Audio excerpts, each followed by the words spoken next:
अवतार मेहर बाबा कीजिए। మెహర్ పరివార్ అందరికీ జై బాబాలు.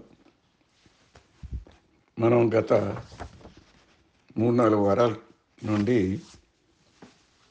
ది ఎవ్రీథింగ్ అండ్ నథింగ్ అనే పుస్తకంలో 30వ చాప్టర్ అయినటువంటి awake dream state to real awake state అనే శీర్షికతో ఉన్నటువంటి ప్రవచనాన్ని మనం చర్చించుకుంటూ ముందుకు వెళ్తున్నాం.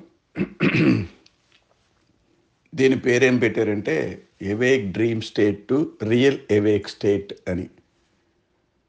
స్వప్న జాగృతి స్థితి నుండి యథార్థ జాగృతి స్థితి అని. దీని గురించి మనం కొంతవరకు విపులంగా చర్చించుకున్నాం. అంటే స్వప్న జాగృతి అంటే స్వప్నంలో ఉండేటటువంటి జ్ఞానం ఏంటైతే ఉందో అది ఒకటి. యథార్థ జాగృతి అంటే అది రియల్ ఎవేక్ స్టేట్ అంటే యథార్థ జాగృతి. యథార్థ జాగృతి అంటే ఏంటి? స్వప్న జాగృతి అంటే ఏంటి? యథార్థ జాగృతి ఏంటి అనే విషయం గురించి మనం చర్చించుకున్నాం. స్వప్నం అనేది మనం ఇప్పుడు ఏదో మెలకువతో మనం సంచరిస్తున్నటువంటి ఈ జీవనం అంతా ఇదే యథార్థం అని మానవుడు అనుకుంటూ ఉంటాడు. ఇది ఒక స్వప్నంతో సమానమైంది.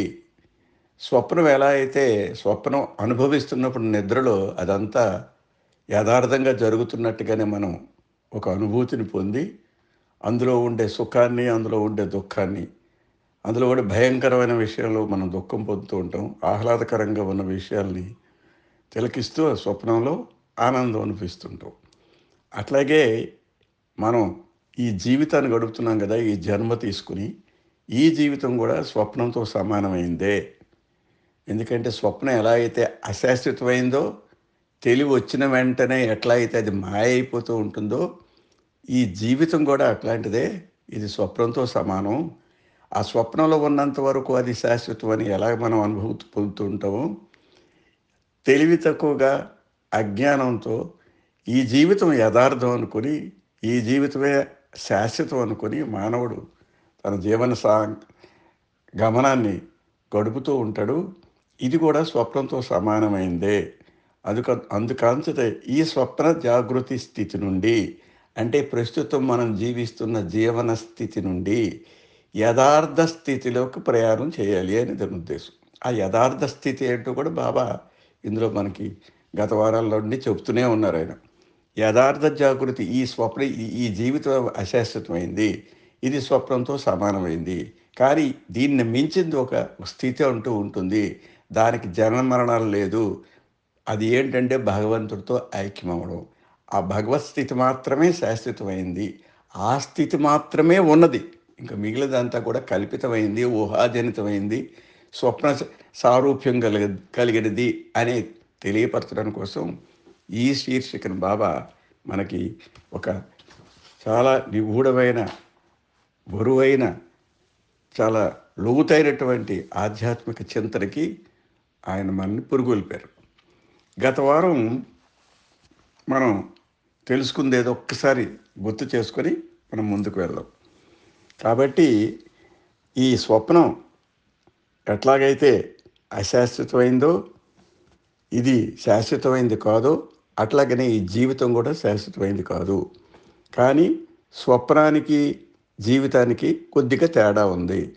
మనం స్వప్నం నుండి, అశాశ్వతమైన స్వప్నం నుండి మేలుకొలుపు కలిగిన వెంటనే మనం ఆ పరిసరాల్లోనే, అంటే స్వప్నం కంటే ముందు ఉండే పరిస్థితుల్లోని, ఆ వాతావరణంలోనే, ఆ మనుషుల మధ్య, ఆ వస్తువుల మధ్య మనం ఉండడం జరుగుతూ ఉంటుంది. కానీ ఇలా ఈ స్వప్న స్వరూప్యం కలిగినటువంటి ఈ జీవితం కూడా అనేక జన్మ పునర్జన్మలతో కూడుకున్నదే. ఈ జన్మలు మనం పొందినటువంటి సంస్కారాలని స్కారణ చేయడం కోసం మరుజన్మలో ప్రయత్నిస్తూ, అది మళ్ళీ వక్ర మార్గంలో సంచరిస్తే మరికొన్ని సంస్కారాలను ప్రోగు చేసుకుంటూ, ఈ మూటను మూసుకుంటూ అనంతమైనటువంటి ఈ జీవన గమనాన్ని మనం అనుభవిస్తూ ఉంటాము. ఏంటంటే పునరుజ్జననం, పునరుమరణం. ఎప్పుడైతే ఒకవేళ మనిషి స్వప్నం నుండి తేరుకున్న వెంటనే మరి స్వప్నం రాదు అని భావించడేటిలో ఈ జీవితం కూడాను, ఈ జీవిత పరిసమాప్తం తర్వాత మరొక జీవితం రాదనేది లేదు. ఎందుకంటే అమ్మ ఏదో ఇలా గడిపేద్దాం, నాకు 70-80 సంవత్సరాలు వచ్చింది, నేను ఇక మహా ఉంటే ఓ 10 సంవత్సరాలు 5 సంవత్సరాలు ఉంటాను, ఆ తర్వాత ఈ ఈ పెంట, ఈ బాధలు, ఈ బందిరులు అన్నీ పోతాయి అని అనుకోవడానికి లేదు. ఎందుకంటే ఈ జీవితం పోయినప్పటికి కూడా ఇంకో జీవితాన్ని మరొకసారి నువ్వు జననం జరగవలసిందే. ఎందుకు? నువ్వు ప్రోగు చేసుకున్న సంస్కారాలు, ఆ ఇంప్రెషన్స్ ఉన్నాయే, ఆ సంస్కారాలను పూర్తిగా నిర్మూలించుకొని భగవదైక్యానికి కావలసినటువంటి సన్నద్ధత లేకపోతే, అందులో భగవంతుడిలో ఐక్యం అవ్వడానికి కావలసినటువంటి లక్షణాలు లేకపోతే మళ్ళీ నువ్వు జన్మించవలసిందే. కాబట్టి ఈ జన్మే ఆఖరి జన్మ అనుకోవడానికి కాదు. ఇంకెన్నిసార్లు జన్మించాలో తెలీదు. కానీ ఆ జన్మరాహిత్యానికి మాత్రం ఒక మార్గం బాబా చెప్పారు. ఆ మార్గాన్ని సంచరించినట్టయితే ఆ సంచరించిన ఆయన నిర్దేశించిన మార్గంలో కనుక మనం గమనం సాగినట్టయితే ఈ సంస్కారాల బరువు అంతా దించుకొని నిస్సంగతలో భగవంతుడే ధ్యేయంగా, భగవంతుడే ఉన్నవాడు, ఉనికి కలిగినవాడు అని భావించి భగవత్ స్వరూపుడువై మనం కూడా ఈ ప్రత్యేకమైనటువంటి ఈ ఆత్మని ఆ పరమాత్మలో విలీనం చేయడానికి కావాల్సినటువంటి అర్హతను మనం పొందుతామని చెప్పి బాబా ఇంతవరకు చెప్పిన దాంట్లో అది ముఖ్యమైన ఉద్దేశం, ముఖ్యమైన విషయం మనం ఇంతవరకు గ్రహించాం. ఇక తర్వాత మనం బాబా చెప్పినటువంటి ఈ డిస్కోర్స్ చదువుకుంటూ కొనసాగిద్దాం. You as grass body are born again and again till you realize your real self. నువ్వు ఈ స్థూలమైన శరీరమే శాశ్వతం అనుకుంటున్నావు. ఈ శరీరంలో ఉండే నీ జ్ఞానమే అనంత జ్ఞానం అని అనుకుంటున్నావు. ఈ జ్ఞానంతోనే నేను సుఖాలని సౌఖ్యాల్ని అనుభవించగలను అనుకుంటున్నావు. కానీ ఆ నీ తాలూకా అంచనాలకి వ్యతిరేకంగా కష్టాలని దుఃఖాలని అనుభవిస్తున్నావు. కాబట్టి ఈ గ్రాస్ బాడీ ఉంది చూసారా, నువ్వు అనే పిలవబడేటటువంటి స్థూలమైన శరీరం, అది బోర్న్ అగైన్ అండ్ అగైన్, మళ్ళీ పుడుతూ ఉంటుంది. పునరపి జన్మం పునరపి మరణం. Till you realise your real self. నీ ఆత్మ పరిశోధన చేసుకొని నువ్వు ఎక్కడి నుండి వచ్చావు, నువ్వు చేరవలసిన గమ్యం ఏంటి, ఆ గమ్యానికి నువ్వు చేస్తున్న ప్రయత్నం ఏంటి, ఈ విషయాలన్నీ తెలుసుకొని ఆ గమ్య ప్రయాణంలో భగవద్ నిర్దేశితమైనటువంటి మార్గంలో నువ్వు సంచరించిన తర్వాత మాత్రమే ఆ స్థాయికి చేరగలవు. అప్పుడు మాత్రమే నువ్వు నీ తాలూకా ఆత్మ పరిశీలన చేసుకొని నీ ఆత్మ కూడా ఆ పరమాత్మ పదార్థమైన గ్రహించగలవని చెప్పి బాబా చెప్తున్నారు. యూ యాజ్ మైండ్, నువ్వు మనస్సుతో ఎప్పుడైతే సంబంధం ఏర్పరచుకొని నేను మనస్సునే అని అనుకుంటే, యూ యాజ్ మైండ్, నువ్వు మనస్సు అనేది are born only once and die only once. అయితే నాకు దీని అంతటికి కారణం ఏంటంటే నా మనసే అని అనుకుంటావు. ఈ మనసుకి నాతోనే చావు ఏర్పడిపోద్ది, దీంతో అంచివైపోద్ది అనుకుంటున్నావు. మనసు కూడా ఆత్మకి ఎట్లయితే చావు లేదో మనసు కూడా మరణం అంటూ ఉండదు. You as mind are born only once and dies only once. అది ఒకసారే పుడుతుంది, ఒకసారే అంతమైపోతుంటుంది. అంటే మనస్సు ఆత్మతో సంబంధం, ఆత్మ మీద ప్రభావం చూపిస్తుంది. కాబట్టి ఆత్మ ఎంతటి శాశ్వతమైందో మనసు కూడా ఆత్మను అంటుకునే ఉండటం వల్లనే అది కూడా శాశ్వతం అవుతుంది. మరి ఎప్పుడు దాని అంచం జరుగుతుంది? ఆ మనసును నాశనం చేసుకోవాలి. ఎట్లా నాశనం చేసుకోవాలి? యథార్థ స్థితిని గ్రహించాలి. ఈ మనసు కూడా మనం అది శాశ్వతమైనదిగా కనిపిస్తున్నప్పటికీ కూడా దీనికి శాశ్వతత్వం ఉండదు. అది దాన్ని నాశనం చేస్తే అప్పుడు రియల్ సెన్స్ ఆత్మ ఏదో నీకు తెలుస్తుంది. నీలో ఉండే ఆ ప్రత్యేకమైన ఆత్మను దర్శించగలవన్నమాట. ఆత్మను దర్శించినప్పుడు మాత్రమే ఈ ఆత్మ అంటూ వేరే లేదు, ఇది పరమాత్మ స్వరూపమైంది అని చెప్పి ఆ జ్ఞానం నీకు కలుగుతుంది. అప్పుడే నీ జన్మరాహిత్యం, నీ తాలూకా మోక్ష ప్రాప్తి జరుగుతున్న సమయం అది.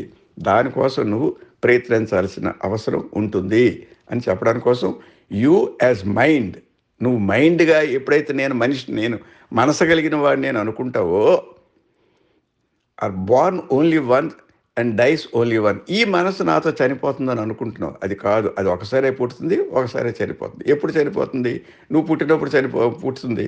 ఇక అక్కడ నుండి అది ఏం చేస్తుంది? సంస్కారాలను పోగు చేస్తుంది. ఆ సంస్కారాలన్నీ మళ్ళీ తర్వాత నీ యథార్థ జ్ఞానాన్ని తెలుసుకున్న తర్వాత ఆ సంస్కారాలన్నీ విడనాడినప్పుడు మాత్రమే అది నశించిపోద్ది. ఇక నశించిపోయి ఏమవుద్దట? అది ఆత్మలో మిళితమైపోద్ది. In this sense you do not reincarnate. కాబట్టి నేను ఈ జన్మ తర్వాత ఇంకో జన్మ, ఇంకో జన్మ తర్వాత ఇంకో జన్మ అని పెద్దలు చెప్తున్నారు. నేను ఎత్తుతూ ఉంటాను పునర్జన్మ, పునరపి జననం, పునరపి మరణం అనుకుంటావేమో. ఈ పునరపి జననం, పునరపి మరణం దేనికంటే నీ శరీరానికి. నీ మనసు, నీ ఆత్మ అవి కంటిన్యూస్గానే అవి విరామం లేకుండా ఉంటాయి. మళ్ళీ జన్మ తీసుకున్నప్పుడు ఏదో ఒక స్థూలమైనటువంటి శరీరంలో ఆ రెండు మళ్ళీ చొరపడతాయి. ఆ రెండు చొరపడతాయి కాబట్టే ఆ మనసు అనే ప్రకోపాలకి మరి నువ్వు కలుషితమై దానికి ఆకర్షితుడై మరికొన్ని సంస్కారాలు సంపాదించి నీలో ఉండేటటువంటి దైవీ పదార్థమైనటువంటి ఆత్మని నువ్వు ఏదైతే ప్రత్యేకమైనటువంటి ఆత్మని పిలుచుకుంటున్నావో తెలుసుకుంటున్నావో ఆత్మను కూడాను అవి ప్రభావితం చేసి ఆత్మ దర్శనం చేసుకోవడానికి అవకాశం కలగకుండా ఆ నీ తాలూకా మనస్సు అడ్డుపడుతూ ఉంటుందన్నమాట. అది you as mind are born only once and dies only once. In the sense, you do not reincarnate. The grass body keeps changing, but mental body remains the same throughout. అదే మనం ఇంతవరకు చెప్పుకున్నట్టే ఈ స్థూలమైనటువంటి మనస్సు మాత్రం అది చేంజ్ అవుతూ ఉంటుంది, కానీ ఆ మెంటల్ బాడీ ఉంది చూసారా, ఆ సూక్ష్మమైన మెంటల్ బాడీ చేంజ్ అవుతుంది, కానీ ఆ సూక్ష్మమైన మనసు మాత్రం ఉంటూ ఉంటుంది. ఆల్ ఇంప్రెషన్స్ ఇంప్రెషన్స్ అంటే మన సంస్కారస్ అని తెలుసుకున్నాం. All impressions are stored in the mind. ఎందుకు మరి ఈ సంస్కారాలను వచ్చే జన్మకి ఎలా వస్తాయండి? ఇప్పుడు ఈ బాడీ పోయినతో దీన్ని కాల్చేస్తారు కదా, ఇక్కడితో అంతమైపోద్ది కదా నా మనస్సు అని అనుకుంటున్నావు. మనసుకి చావు లేదు. ఆత్మకి ఎట్లయితే చావు లేదో మనసుకి చావు లేదు. ఆ మనస్సుకు చావు లేదు కాబట్టి ఆత్మతో ఇంకో పునర్జన్మ తీసుకున్నప్పుడు ఈ గత జన్మలో ఉండేటటువంటి మనస్సు పొందినటువంటి సంస్కారాలన్నీ మోసుకుంటూ వెళ్ళి మళ్ళీ వచ్చే జన్మకు కూడా అవి ప్రారంభం కాబోతాయి. అవి ట్రాన్స్ఫర్ అవుతూ ఉంటాయి అన్నమాట. All impressions that is samskaras are stored in the mind. మన మైండ్లో ఉండిపోతాయి. ఆ మైండ్ ఏమవుతుంది, మళ్ళీ పునర్జన్మ ఎత్తిన వెంటనే ఆ ప్రత్యేగాత్మతో మళ్ళీ అది వస్తుంటుంది. The impressions are either to be spent or counteracted through fresh karma in successive incarnations. అంటే మరి ఎప్పుడండి జరుగుతాయి? మరి ఈ జన్మ పొందిన సంస్కారాలన్నీ మళ్ళీ వచ్చే జన్మకి వస్తున్నాయి అంటారు కదా, మరి ఇవి ఎప్పుడు పోతాయి అంటే ఏ కర్మ చేయకపోవడం వల్ల, అంటే కొత్త సంస్కారాలు సంపాదించడానికి కావాల్సినటువంటి నీ ప్రవర్తన లేనప్పుడు, ఇక అని నేను మంచిగా ప్రవర్తిస్తున్నాను, మరి పూర్వజన్మ సంస్కారాలన్నీ ఇంకొత్త సంస్కారాలు ఏవి రావు. మరి వచ్చిన ఆల్రెడీ కింది జన్మను తెచ్చుకున్న సంస్కారాలు ఎలా పోతాయి? అవి ఎలా క్షాళన చేసుకుంటామంటే ఆయన చెప్తున్నారు, through fresh karma in successive incarnations. అంటే the impressions are either to be spent or counteracted through fresh karma in successive incarnations. అవి ఖర్చైనా పెట్టాలి. ఆ పూర్వజన్మ మనం సంపాదించినట్టు కర్మ అది ప్రక్షాళన జరగాలంటే ఖర్చు పెట్టాలి. ఖర్చు పెట్టడం అంటే ఏంటండి, ఆ కర్మ తాలూకా యాక్షన్స్ అండ్ రియాక్షన్స్ ఉంటాయి కదా, దాని ప్రతిస్పందనలు ఉంటాయి. అంటే ఆ ప్రతిస్పందనలు ఏంటి? సుఖం, దుఃఖం. సుఖం కూడా ఒక సంస్కారాన్ని క్రియేట్ చేస్తూ ఉంటుంది, సృష్టిస్తూ ఉంటుంది. అలాగే దుఃఖం కూడా ఒక చెడు పని, మంచి పని, సుఖము, దుఃఖం, ఇవన్నీ కూడా ఈ ద్వంద్వత్వం కలిగిన అన్నిటి కూడాను ఈ సంస్కారాలు కలిగిస్తూ ఉంటాయి. ఈ సంస్కారాలు ఏం చేయాలి? దుష్కర్మకి సత్కర్మ చేసి ఆ దుష్ట సంస్కారాన్ని మనం క్షాళన చేసుకోవచ్చు. అట్లా స్పెండ్ చేయాలి, అలాగా ఖర్చు పెట్టాలి. అలా ఖర్చు అయినా పెట్టాలి. Are counteracted through fresh karma in successive incarnations. ఏంటి? మంచి కర్మలు చేసుకుంటూ ఆ సక్సెసివ్ ఇన్కార్నేషన్స్ అంటే రాబోయే జన్మల్లో మంచి సత్కర్మలు చేసుకుంటూ అంతవరకు మనం ప్రోగు చేసుకున్నటువంటి సంస్కారాలు ఉంటే ఆ దుష్టకర్మలతో ఏర్పడినటువంటి సంస్కారాలని కౌంట్రాక్ట్ చేయాలి through fresh karma in successive incarnation. Buddha wheel denotes the cycle of birth and death. So ఏంటంటే ఇప్పుడు చూడండి, పెద్ద జైంట్ వీల్ తీసుకోండి. ఆ జైంట్ వీల్లో మనం కూర్చుంటే అది ఒక సమయంలో ఏమవుద్ది, పైకి ఇలా చెయ్యని వెళ్తుంది, పీక్ వెళ్ళిన తర్వాత మళ్ళీ డౌన్ రోడ్ అవుతుంది. అట్లా ఈ కర్మలు ఒక్కోసారి తగ్గుతూ ఉంటాయి, ఒక్కోసారి వస్తూ ఉంటాయి. ఆ కర్మలన్నీ ఏంటి?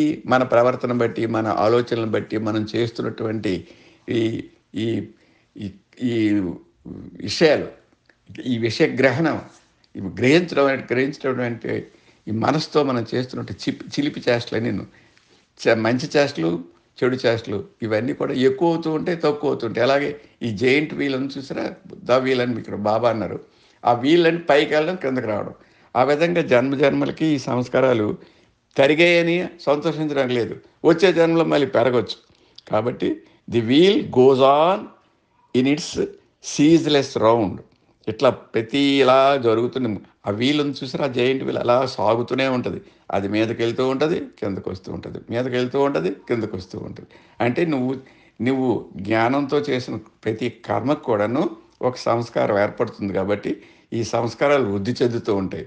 నువ్వు మంచి కర్మలు చేసి ఆ చెడు సంస్కారాలను తగ్గించినప్పుడు అది కిందకి తగ్గుతూ ఉంటాయి. కానీ ఏవో ఒకటి ఉంటాయి.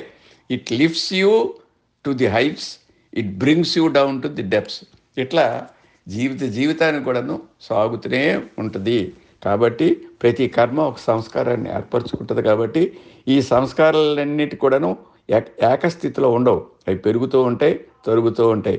ఈ జెయింట్ వీల్లో ఈ పెద్ద చక్రం ఉంటుంది చూసారా, ఆ చక్రంలో ఎత్తు పల్లాలు ఎలాగ ఉంటాయో అలాగనే ఇవి కూడా తగ్గుతూ ఎక్కువ అవుతూ ఉంటూ ఉంటాయి జన్మలకి. Next paragraph. To show you how karma persists as is connecting link and life determining factor of future lives, I give you an example. అయితే ఇప్పుడు బాబా ఒక ఉదాహరణ ఇవ్వబోతున్నారు. ఇవి ఎట్లా గుర్తించాలి, ఇవన్నీ ఎలా జరుగుతాయి కూడా ఒక ఉదాహరణ రూపంలో నేను చెప్పాలనుకుంటున్నాను. ఎందుకంటే మరి కర్మ చేయకపోతే మనకు జీవితం గడవదు. కర్మ చేసినప్పుడు ఒక సంస్కారం ఏర్పడుతుంది. ఈ సంస్కారాలన్నీ క్షాళన చేయమంటున్నారు. క్షాళన చేయడానికి ఏం చేయాలి? దుష్ట సంస్కారాలు, సత్సంస్కారాలు 2 రకాలు ఉంటాయి. ఈ ఇవేం చేయాలి? అవి ఖర్చు పెట్టాలి. ఖర్చు పెట్టాలంటే ఆ సంస్కారాల్లో వచ్చినటువంటి కష్టాన్ని, దుఃఖాన్ని అనుభవించాలి. అనుభవిస్తే ఆ సంస్కారం చూడండి, అది కర్మరా అంటారు. ఆ సంస్కారాలు పోగు చేసుకున్నాడు, అందుకే ఈ కష్టాన్ని అనుభవిస్తున్నాడు అని అంటారు. ఈ జన్మలో ఆడు ఏం చేయకపోయినా గత జన్మల నుండి ఏమో తెచ్చుకున్నాడు, పొరపాట్లు తెచ్చుకున్నాడు సంస్కారాల రూపంలో, అవి ఖర్చు చేస్తున్నాడు అంటాం. అంటే అనుభవించడం ఒకటి. ఆ దుష్ట సంస్కారాల తాలూకా దుస్థితిని అనుభవించడం ఒక విధానటువంటి క్షాళనకి ఒక మార్గం. రెండోది ఏంటి? మంచి కర్మలు చేసి, అంటే మంచి పనులు చేసి, దాన ధర్మాలు, లేకపోతే అందరినీ ప్రేమించడం, అందరినీ ఆదరించడం, ఆ సత్కర్మల ద్వారా నీ దుష్కర్మల్ని క్షాళన చేసుకోవడం, తుడిచిపెట్టుకోవడం, అదొక రకం. ఈ 2 రకాలు చేస్తున్నాం కదా. To show you karma persists as connecting link and life determining factor of future lives, I give you an example. So ఎట్లాగైతే ఈ కర్మలు క్షాళన చేసుకోవడం, లేకపోతే మంచి కర్మలు చేయడం ఎలా చేసుకుంటాం అన్నదానికి నేను ఒక ఉదాహరణ ఇస్తున్నాను అని చెప్తున్నారు. దానికి ఏం చెప్తున్నారంటే ఒక కథ చెప్తున్నారు. There is a king who has vast possessions. ఒక రాజు ఉన్నాడు, ఆయనకి అమితమైనటువంటి ధనాగారం ఉంది, మంచి సంపద కలిగిన ఉంది, భాగ్యవంతుడు అన్నమాట. రాజుకి ఇంక తక్కువేటి, అంత రాజ్యంలో ఉండే ధన సంపద అంతా ఆయనదే కాబట్టి అంత హాయిగా ఉన్నాడు. But he is worthless king. కానీ అటు దుర్మార్గుడు. డబ్బు అయితే ఉంది, పూర్వజన్మ సుకృతార్థంగా డబ్బు వచ్చింది. ఆ డబ్బు వచ్చింది కానీ ఆడు ఈ జన్మలో మాత్రం అన్ని దుష్ట ప్రవర్తనలే. అందుకే దాన్ని ఏం చెప్తున్నారంటే, he is there is a king who has vast possessions but he is a worthless king. పనికిమాల రాజుగారు అనమాట. He spends all his energy and money in selfish pursuit and luxuries and has no care for his subjects. అది ఈ ధనంతో హాయిగా ఆనందాలను అనుభవించడం, తాగి తందనాలు ఆడడం, మరి విపరీతమైనటువంటి అనుభవాల్ని పొందుతూ ఉంటాడు. కానీ ఆ పొందిన సమయంలో ప్రజల తాలూకా యోగక్షేమాలను చూడటం, వాళ్ళు సంరక్షించడం అనే బాధ్యత తీసుకోడు, వాళ్ళు సక్రమంగా పరిపాలించడం. అలాంటి రాజుగారు ఒకరు ఉన్నారు అని చెప్తున్నారు. In his next birth is born blind and becomes a beggar and thus compensate for his wrong doings. So ఇప్పుడు ఎప్పుడైతే దుష్ట సంస్కారాలు ఈ జీవితంలో ఆయన పొందాడో ఆ సంస్కారాలు మళ్ళీ అనుభవించాలి కదా. కాబట్టి ఆడు నెక్స్ట్ జన్మ, తరువాత జన్మలో ఎలా పుట్టాడంటే గుడ్డోడుగా పుట్టి అదేంటంటే అది అనుభవించడం అన్నమాట.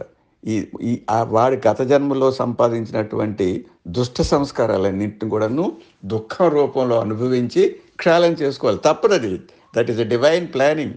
అదొక దివ్యమైనటువంటి ప్రణాళికలో తప్పకుండా తప్పు చేసినాడు అనుభవించక తప్పదు. ఈ జన్మలో అనుభవిస్తాడా లేకపోతే వచ్చే జన్మలో అనుభవిస్తాడనేదే పాయింట్ తప్పించి అనుభవించక తప్పదు. ఫర్ ఎవర్ న్యూటన్స్ థర్డ్ లాగా it comes with double effect అనమాట. ఎవరి effect will have its own adverse effect అని ఆ విధంగా వస్తుంటుంది. కాబట్టి తప్పకుండా ఆడ అనుభవించవలసినదే. కాబట్టి ఏమయ్యాడు? has no care of his in next time he is born blind and becomes a beggar and thus compensate for his wrong doings. కాబట్టి ఆ దుష్టకర్మలు చేసాడు రాజు అయినప్పటికీ. వచ్చే జన్మలో ఆడేమిటి? ఒక భిక్షగాడిగా పుట్టాడు. ఒక భిక్షగాడిగా పుట్టి ఆడు అడుక్కుంటున్నాడు అన్నమాట. అంటే పూర్వజన్మలో ఎంతటి సౌఖ్యాన్ని సంతోషాన్ని అనుభవించాడో అది దుర్మార్గం అయినటువంటి మార్గంలో అనుభవించిన సుఖాలన్నిటికీ ఇప్పుడు మరి అనుభవించక తప్పగా గర్భధారిద్యంతో గుడ్డివాడే ఒక దగ్గర అడుక్కుంటూ అమ్మ అని అడుక్కుంటూ ఉన్నాడు. అది వాడికి రియాక్షన్. ఆడి తాలూకా పాత కర్మలకి స్పందన ఎలా వచ్చిందో ఆ డివైన్ ప్లానింగ్లో, ఆ దైవీ ప్రణాళికలో మనం ఇక్కడ అర్థం చేసుకోవాలి. నౌ బాబా ఇంకా ఎలా చెప్తున్నారు? Now this king has a servant who is honest and faithful. ఇప్పుడు ఆ రాజుగా ఉన్నప్పుడు అతని దగ్గర ఒక సేవకుడు ఉండేవాడు. ఆడు చాలా యథార్థంగా నిజమైన కార్యక్రమాలు చేసుకుంటూ ఆయన సత్కర్మలు చేసుకుంటూ మనస్ఫూర్తిగా మంచి లక్షణాలుగా మనసా వాచా కర్మన ఆయన మంచి పనులు చేసుకుంటూ ఉన్నాడు. Honest and faithful and hard working. చాలా కష్టపడి ఆయన తాలూకు విద్యుక్త ధర్మాలని ధర్మబద్ధంగా నిర్వర్తిస్తున్నటువంటి సేవకుడు ఒకడు ఆ రాజు దగ్గర ఉండేవాడు గత జన్మలో. ఇన్ దిస్ నెక్స్ట్ బర్త్ అతను కూడా మళ్ళీ పునర్జన్మ ఎత్తక తప్పదు కదా. ఆయనకి కొన్ని సంస్కారాలు ఉంటాయి కదా, పూర్తిగా క్షాళన అవ్వవు కదా. మంచి ఉన్నాయి, ఆ మంచి కూడా పోవాలి. అసలు సంస్కార రహితుడై భగవంతుడి మీద ధ్యానం నిలవాలి. ఆ జ్యోతి ఆ చంచలం లేకుండా అటు ఇటు కదలకుండా నిశ్చలంగా భగవద్ ధ్యానంలో ఉండాలి. ఇంకా ఆ స్థితికి ఆయన రాలేదు. కాబట్టి in his next birth because of his merits he is Born in to A cultured and well to do family. ఆయన తాలూకా పూర్వజన్మలో సంపాదించినటువంటి మంచి కర్మల ద్వారా ఆయన పొందినటువంటి ఈ మంచి సంస్కారాల మూలాన్ని ఆయన ఒక మంచి భాగ్యవంతమైనది, మంచి ధర్మబద్ధమైనటువంటి కుటుంబంలో పుట్టడం జరిగింది. One day when he is going along the street he hears a pitiable cry from the pavement. So ఒకరోజు ఆ అదృష్టవంతుడైనటువంటి గత జన్మలో సేవకుడు ఈ జన్మలో అదృష్టం పొందినటువంటి భాగ్యవంతుడు ఒక వీధిలో నడుచుకుంటూ ఉంటే ఆ వీధి ప్రక్కన త్రోవలో కూర్చొని ఒక బెగ్గర్ అరుస్తూ ఉంటాడనమాట.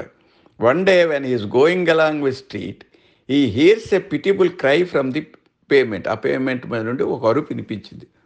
ఏమది?